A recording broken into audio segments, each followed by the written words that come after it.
Singing by Power Star Dharminder Nirmaliya. Music by Tikku Chandi.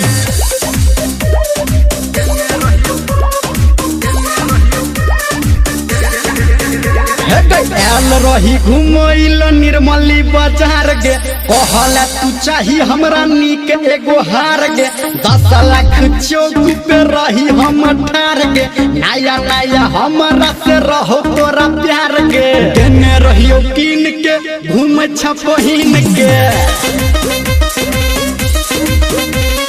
देने रहियो कीन के घूम छपहीन के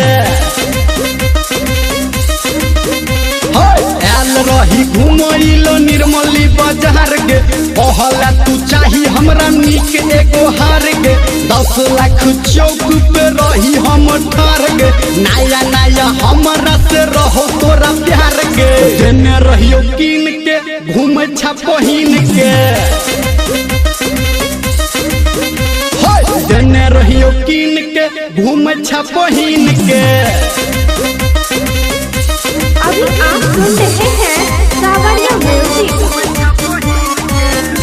बाय माँ गायत्री रिकॉर्डिंग स्टूडियो।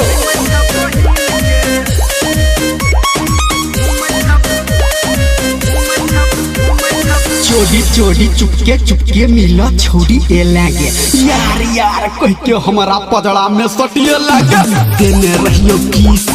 करे छतु मिस अब किया नहीं ताकै छतु दोसर के पटिए लागे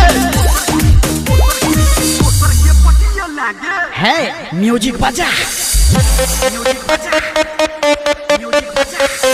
माँ Gayatri recording studio.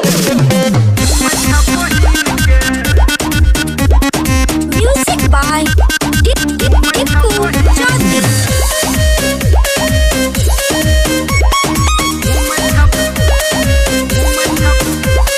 Chow mein chaat गोला गप्पा खेला गे कोको कोला ढाई हमरा संगे पीला गे चाउमीन चाट गोला गप्पा खेला गे कोको कोला ढाई हमरा संगे पीला गे